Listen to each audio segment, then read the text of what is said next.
Je m'appelle Quentin, je suis responsable du pôle développement de la société Dativ, donc développement informatique.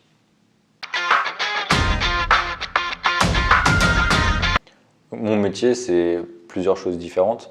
Donc, je suis arrivé ici en tant que développeur. Du coup, j'ai encore énormément de développement dans mes tâches de tous les jours. Le métier il a un peu évolué dans le sens où maintenant je fais beaucoup d'architecture logicielle. Donc, je définis les différentes briques, leur fonctionnement, la communication entre elles. Et maintenant également aussi du management, puisque j'ai une petite équipe à gérer, des compétences que je ne maîtrise pas forcément. Du coup, c'est des challenges intéressants. Donc Dativ, c'est une start-up qui est composée de deux pôles de compétences différentes. Donc un pôle développement cloud et IoT que je pilote et un pôle cybersécurité. Et du coup, l'objectif, c'est de faire essentiellement du monitoring industriel, donc la remontée de données, mais ça peut être aussi du monitoring de sites industriels pour tout ce qui est optimisation énergétique, optimisation du process, ce genre de choses.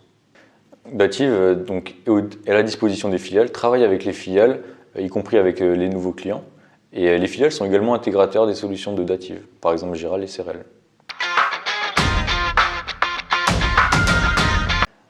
Pour travailler chez Dativ, la compétence la plus intéressante, c'est la curiosité, avoir envie de découvrir de nouvelles choses. L'industrie, c'est un monde qui est très grand, qui est très varié et qui est assez mal connu finalement des étudiants.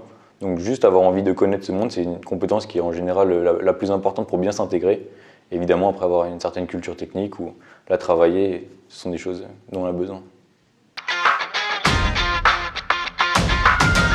Donc chez Dativ, on utilise beaucoup des technologies Microsoft. Donc le langage de développement le principal, c'est du C#. Pour faire du front, on fait du JavaScript, TypeScript avec Vue.js. On utilise aussi Docker, Kubernetes pour tout ce qui est mise en production et évidemment le cloud Azure. C'est de toujours rester state of the art, avoir les dernières technologies, évidemment dès qu'elles sont stables, pas en alpha. On implémente toujours la meilleure version, la meilleure technologie le plus souvent possible. Mon plus gros challenge, qui est encore le challenge aujourd'hui, c'est de réussir à faire grossir une équipe tout en faisant monter en compétence l'ensemble des personnes de l'équipe et garder une compréhension, qu'il n'y ait pas de tension, que tout aille dans la bonne direction pour répondre aux besoins des clients.